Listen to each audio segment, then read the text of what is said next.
안녕하세요. 이명기 목사입니다. 오늘은 레위기 18장 묵상입니다. 성도가 성적 문제에 있어서 구별된 삶을 살아야 하는 이유는 그것이 하나님의 명령이기 때문입니다. 성경은 근친상간과 동성애, 짐승과의 성행위 등이 고대 이스라엘 사회에서도 있었던 현상임을 보여줍니다. 하지만 하나님은 성의 의미와 그 사용을 철저하게 규정하시므로 이방 문화와 하나님 백성의 문화를 구별하셨습니다.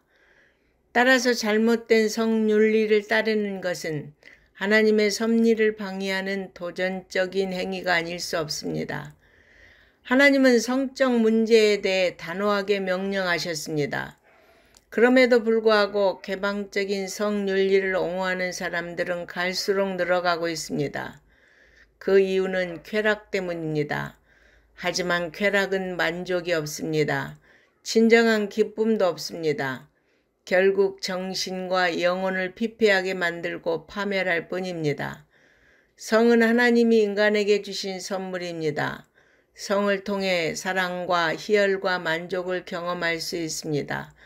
또한 새 생명의 창조라는 신비한 기쁨을 가져다 줍니다.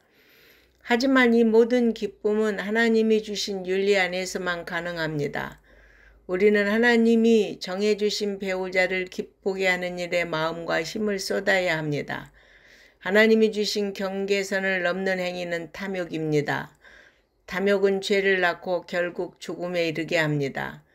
그러므로 성도들은 결코 이 세대의 문란한 삶을 본받지 말고 오직 하나님 안에서 거룩하고 성결한 가정을 지켜가므로 빛과 소금의 사명을 다해야겠습니다.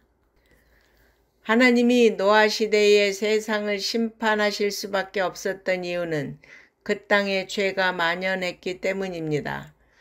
그렇다면 이 시대를 바라보시는 하나님 마음은 어떠할까요? 하나님은 우리에게 가증한 것, 더러운 것, 문란한 것은 행하지 말라고 명령하셨습니다. 성을 절제하지 못하고 월경 중의 여인과 관계하는 것, 이웃의 아내와 관계하는 것, 동성 간에 관계하는 것, 짐승과 관계하는 것 등이 이에 해당합니다. 이 같은 행위를 하는 사람은 순간적인 쾌락을 느낄 수 있을지 모르지만 이후 찾아오는 또 다른 목마름과 죄책감과 두려움이 몰아칩니다. 성적 범죄는 자신의 육체뿐 아니라 영혼까지도 더럽히며 죽이는 것입니다. 하나님은 우리 몸을 거룩한 성전이라고 하셨습니다.